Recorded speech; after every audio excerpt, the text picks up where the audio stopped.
Previously on Blinker Fluid. And 6000 is white with a hint of violet. Rotate it anti-clockwise and pull it out. In with the new and out with the old. And for comparison, here's how it looks like with the old bulb on the left. And now for part 2. Hey guys, so we're going to try to open up the corner light over here with this screw. So let me just show you the corner light. So yeah, this is the corner light. This is the main headlight, this is the corner light. So we've already changed the bulb in this, so we want to change the bulb here as well.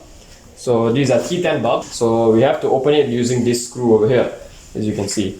There's just one screw holding it in, but there are some clips inside which may be a bit tricky to take out.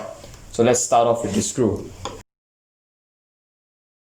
Alright, screw is out. Okay, so you just have to wiggle this a bit.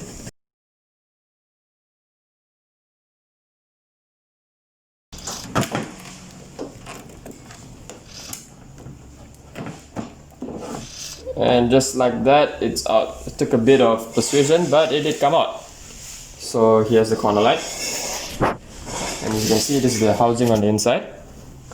So the blinker light is over here, the signal. This one.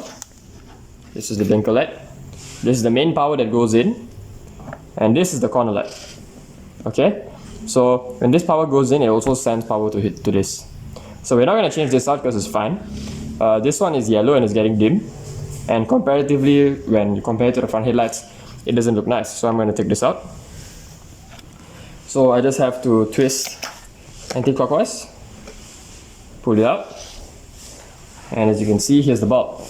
So to take out this bulb, I just have to pull it out vertically, and it's out. As you can see, the bulb looks fine.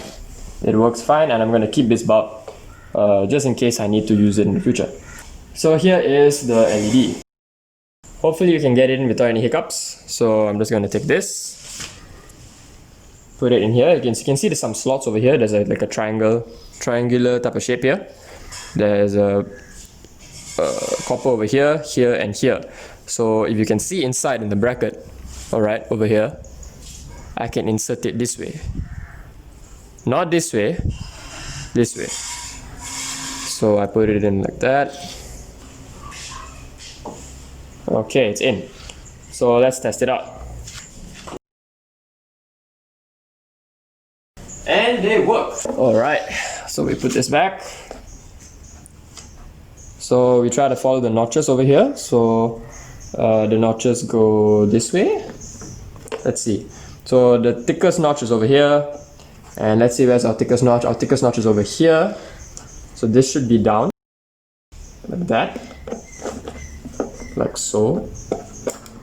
It goes in nicely and then we just turn it clockwise. Okay, so now we're gonna check if the bulb and the signal light work. And they both work. Okay, so now we're gonna put it back. There's a clip over here, and over here. So we're just gonna try to put this in. You have to just push it in a bit. Let's put the screw in. Screwdriver. It doesn't need to be too tight. If you do it too tight, because it's plastic over here holding it, it might crack, it might break. So this is not going to be a moving part. It's not near anything that's very hot, so we don't need to tighten this too much. Just keep it snug.